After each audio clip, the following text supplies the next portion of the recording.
Hi Taurus! Monthly Tarot Scope, Horoscope reading po tayo para sa inyo. Ngayong bagong buwan ng October 2024, kuha lang tayo ng ilang advice, mensaheng gabay po para sa mga taong ito. Will be straightforward.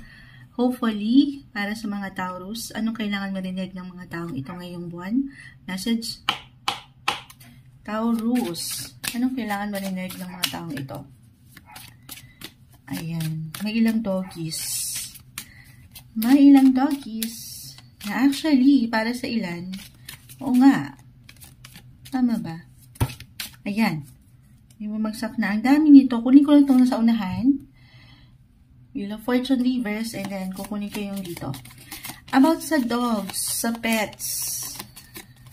Dahil, mag-highlight po yan this month para sa mga Taurus. Okay. Astrologically. Meron kayong ilang, ayan o, sumasabay. Kung meron man na, hindi kailangan mag-apply. Meron kayong higit na pagtuunan pagdating sa kanila. Or bibigyan nyo sila ng focus, ng extra enerhiya. Or sabi nga nila, ang mga pets ay stress reliever. Maaaring makatulong sila sa'yo in a way this month. Okay? Pero hindi kailangan ipilit. Baka bigla kayong magka-pusa sa bahay. Depende. Tayo po ay general reading. Just only take what resonate. Kahit pa pare-pareho po kayo ng, ayan, sign, ang bawat isa po ay magkakaiba. Okay, tayo po ay live na live. Ayan, babalikan ko kayo guys sa FB. Ito na yung na-mention ko. If six of swords. Okay. Wheel of Fortune reverse. Baka dito, if ever at one point this month, para bang hindi umaayon ang mga bagay-bagay sa inyo. Parang ang ilap nung alas. Parang, kumbaga, yung madalas na kawikaan na parang mailap ang swerte. Pero guys, swerte, malas, huwag tayo masyadong ma-attach sa mga salita na yon.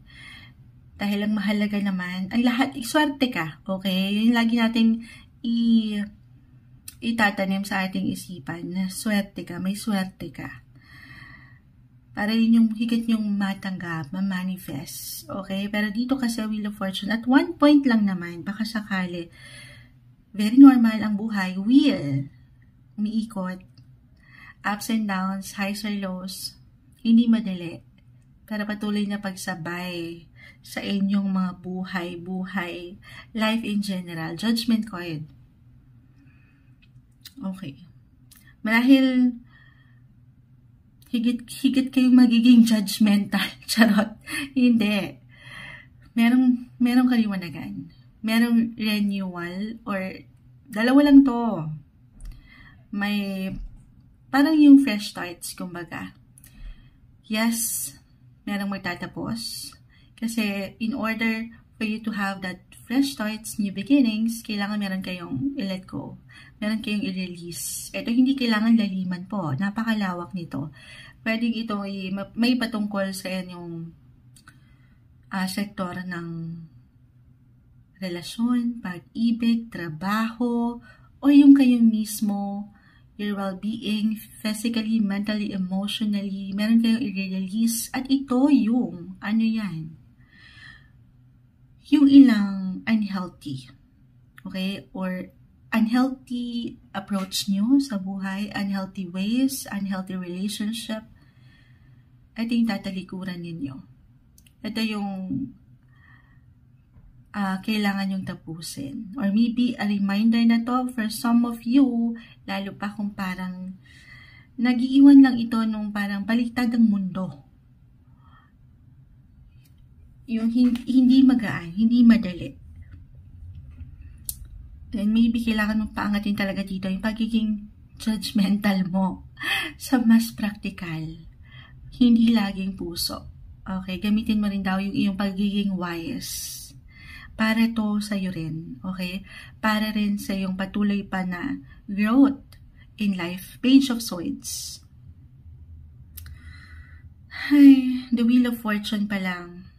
Aling merong ilang pagbabago kayong makita, mapagtanto, may liwanag, pagbabago, kahit sa simpleng pakiramdam. Actually, Parang maaring maramdaman ng ilan na may ilang certain mood tayo na pwedeng umangat. Lahat naman tayo merong moods. Nagkakaroon ng mood swings. Ano po? Or may ilang changeable feelings, changeable goals, na iiba. Nothing is yet set in stone. Patuloy na merong changes. At this time, judgment, pipiliin nyo yung mas maliwanag. Kahit pa hindi madali. Okay? Hindi madaling iwan, talikuran, i-release. Pero ito yung higit nyong kailangan. Maybe ito na. This is a sign. For some of you na humihingi ng sign, ito na marahil. You have to move on so you can totally move forward. Marami pa umiikot ang buhay. Okay? Para mapaangat mo, paangatin mo marahil. Yung patuloy mong yung strength, okay? Meron kang inner strength, Taurus. Kailangan mo lang paniwalaan ng iyong sarili. May mga bago. Renewal. Renewal or rebirth. Parang ganon. Meron kasing pagkaklaro. Lalo pa kung tutulungan nyo ang iyong sarili ngayong buwan na magbago. Para sa higit nyong sa higit nyong ikalalago.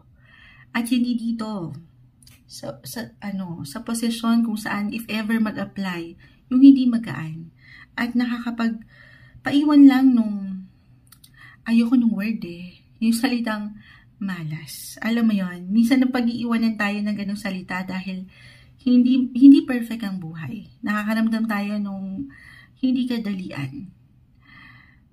Pero habang may buhay daw, kayang-kaya mong paikutin ang iyong wheel sa yung chart. Sa yung chart, hindi. Yung life mo, nasa baba man ngayon, huwag kang mawala ng pag-asa. Marami pa. As long as hindi ka sumusuko, patuloy ka nagtitiwala sa iyong sarili, at hindi ka mai-stuck, okay, sa sitwasyon na parang walang paggalaw. Okay? Wag kang panghinaan ng loob. Just because, parang ngayon, walang ganong luck or hindi mo dama. Maparelasyon man ito, trabaho, as I've mentioned, life in general. Hindi po natatapos yan ang inyong teleserye. Ayan. Patuloy na may pag-ikot, may paggalaw. The world doesn't stop with anybody, sabi nga nila. Diba? Patuloy na tulungan niyo ako guys. Umiikot ang buhay. Patuloy na may paggalaw. Sapat na paniniwala lang po. Okay? Or sa mas practical, na-mention ko kasi, 6. Yung tatalikuran, kung sa inyo lang ito, sa inyong mga pakiramdam. Hindi po isang health advisor ang Moonchild. Hindi po, kahit na malalim yung nakukuha nating messages, just only take what resonate. It could be physically, mentally, emotionally, kung meron kayong kailangan i-release, talikuran na ilang unhealthy habits, unhealthy ways nyo, yung paraan nyo, na alam nyo hindi nakatutulong para sa inyong patuloy na growth pa. Sana, okay? Then, gawin nyo na yan. Okay? Gawin nyo na yan para sa inyong sarili. Marami pang pwedeng ihain sa inyo ang universe na pwede nyo pang tahakin, pwede nyo pang matutunan, pwede pang ihain ng mundo para sa inyo. Okay, ito yung umaangat. Ang daming hugot ngayon sa bawat cards. Okay, ano pa pang ma-add natin? Sapat na tiwala lang, okay? Yun yung pinaka-ano rin natin. Sapat na tiwala na may improvement. May improvements or even development na parating. Huwag kang magdaduda sa iyong sariling kakayanan sa pwede mo pang magawa. Halimbawa, why I'm getting a message, yung word na judgment. If ever, reversal yung energy guys, itong ilang messages na aking na-mention, pwedeng mag-apply sa inyo or sa kanila, sa ilang tao sa inyong paligid. Kung sakali, minsan, wala rin tayong kalaban kundi ang ating sariling isipan. Yung pakiramdam na parang na-judge kayo. Aking ulitin, life doesn't stop, okay? Life doesn't stop for anybody. Focus on you. Focus on your goals. Patuloy na umiikot ang buhay. Sabay lang. Laban lang ngayong October 2024 para sa inyo, Taurus.